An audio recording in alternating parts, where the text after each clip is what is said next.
makes work for idle thumbs. Keep yours busy. Text another Virgin Mobile for 3p.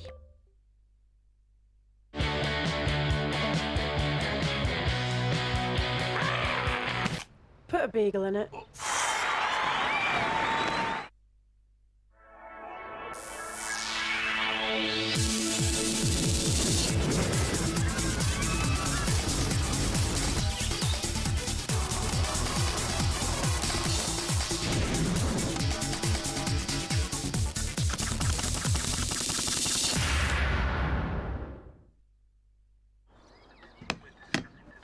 I'm not going to eat that.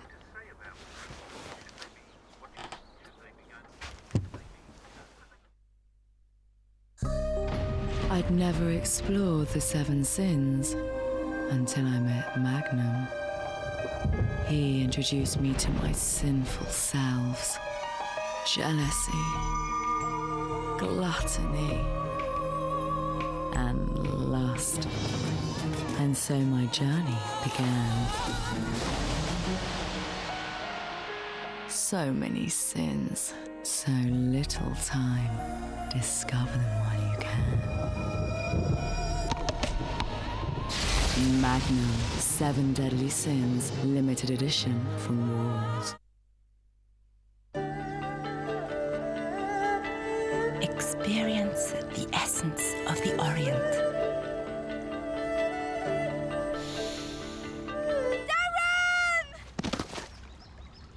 Sorry? Lily and rice flour, a new fragrance from Comfort and Comfort Vaporesse. This week in Closer, Ulrika says I do to Mr. Right. Plus, Posh tells us why she's just a normal mum. Get Closer now. Dad? Yes, love? Can you help me with my maths? You? Maths? That's a good one. Ask your mother. She's out. She's gone out. What are you going to do now? Why don't you use a calculator? That's cheating. Bad dad. Very bad dad. Dad, I need to do it now. Get rid of your maths gremlins. Call 0800 100 900 for a free video. For 7 days only, there's up to 50% off. Plus, we're upping the discount to a massive 25% off sale prices at MFI. Ends 21st of May.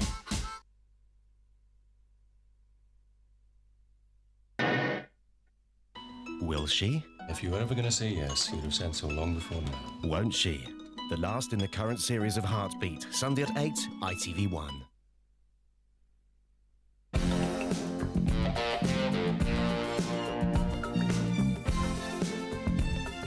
If you want to stay supple and flexy, get a little help from 7 Seas NeutraTaste taste-free cod liver oil capsules.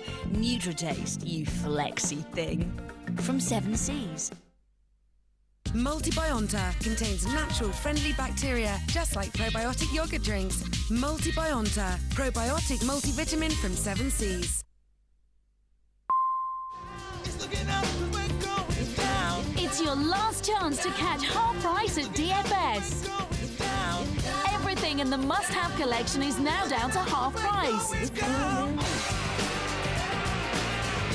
There's also 4 years free credit and nothing to pay for the first year.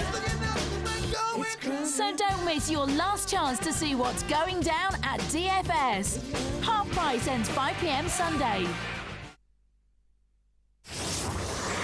Imagine a new dimension of shine. L'Oreal creates Glam Shine, a unique lipstick. Its formula contains microparticles of crystal for dazzling colour, vibrant and fresh. It moisturizes lips without stickiness.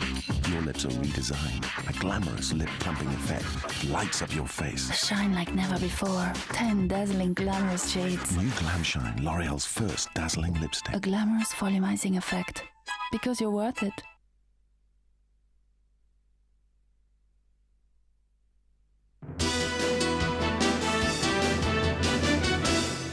Hello there, good evening. I'm Anna Maria Ashe. This is London Tonight. Police who bungled the investigation into the murder of a black musician are to escape prosecution. Michael Menson was set on fire by a racist gang in North London in February 1997. But detectives refused to believe he'd been murdered, instead treating the case as a suicide.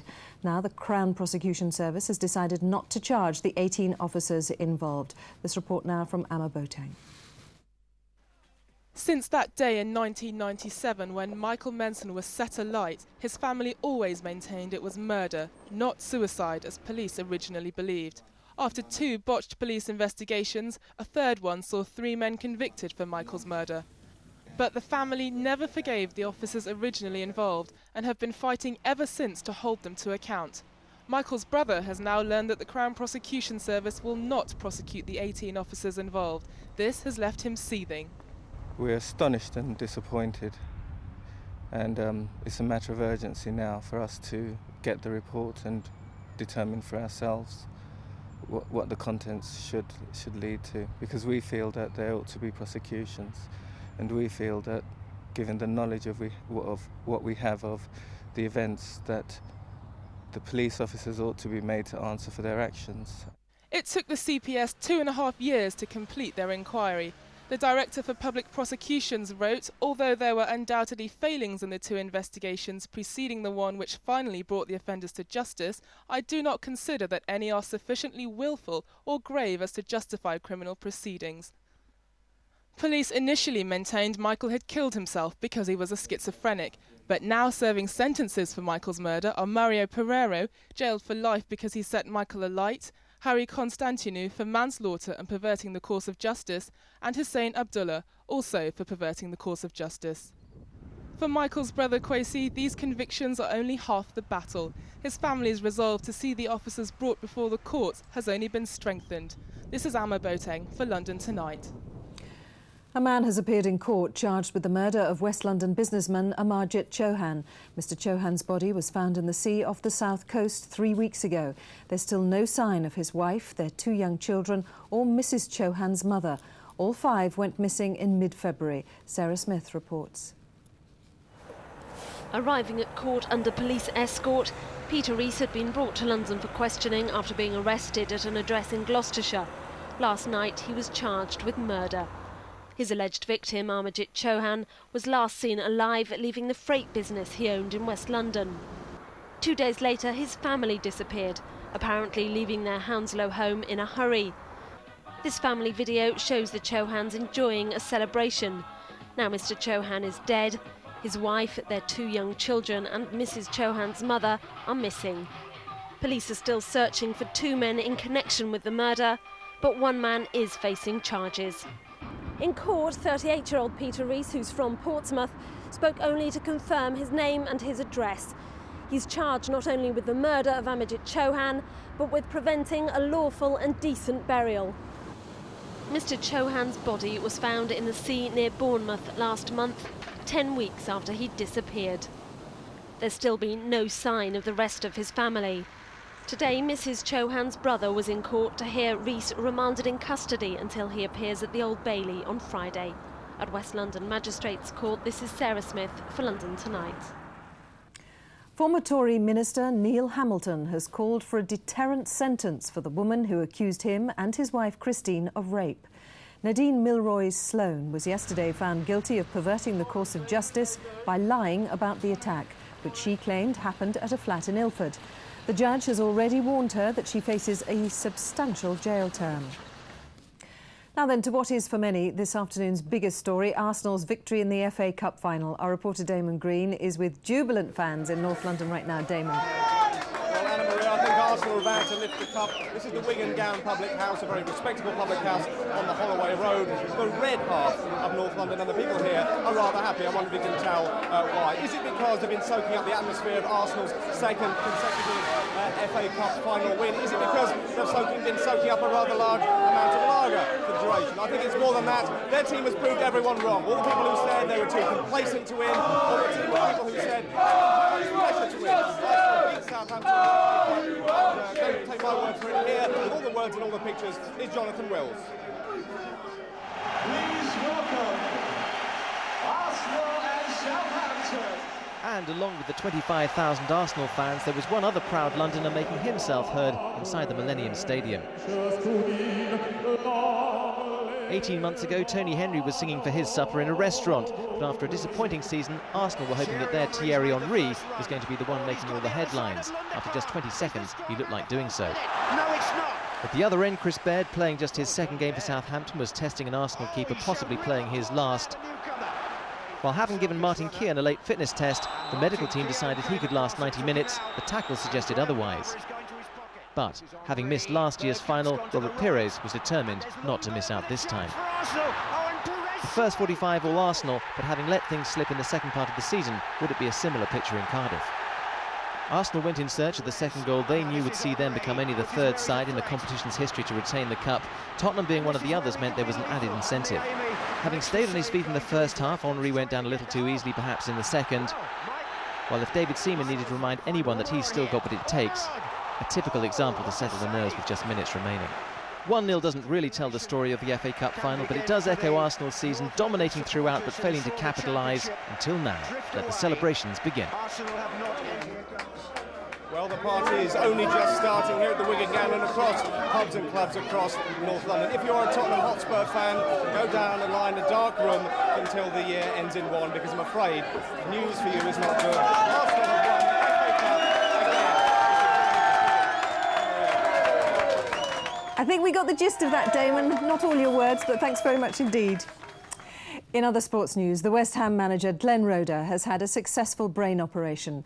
Roeder had a stroke last month, but is expected to leave hospital within the next 10 days and will resume his job at West Ham in June, when his task will be to plan an immediate return to the Premiership. In cricket, the England selectors have resisted calls for change and kept faith with the Surrey wicketkeeper Alex Stewart, who's been included in the 13-man squad for the first test against Zimbabwe, starting at Lord's on Thursday. First, though, there's the small matter of a testimonial game at Stamford Bridge tomorrow afternoon, when the 40-year-old will lead his own England 11 against a Chelsea side. Chance to play out there in the middle, though it will be with a red ball, not a big white football. It's something I'm looking forward to. I know the Chelsea boys, Kevin Hitchcock, the former keeper, is captain. He's bringing along the likes of Gus Poyet, Graham Lasseau, Kerry Dixon. They're looking forward to it, as are the England cricketers who will be playing.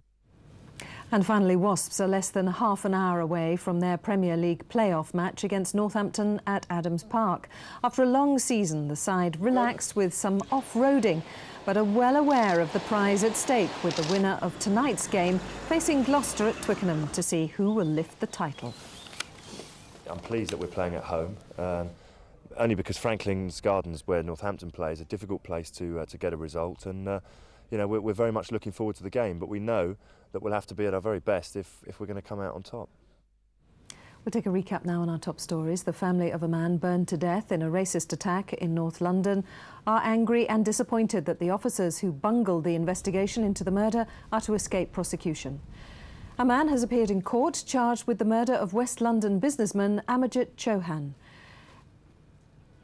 And Arsenal have finished an otherwise disappointing season on a high note by winning the FA Cup. That's all from us just now. Back tomorrow at 5 to 12. We'll see you then. Bye-bye.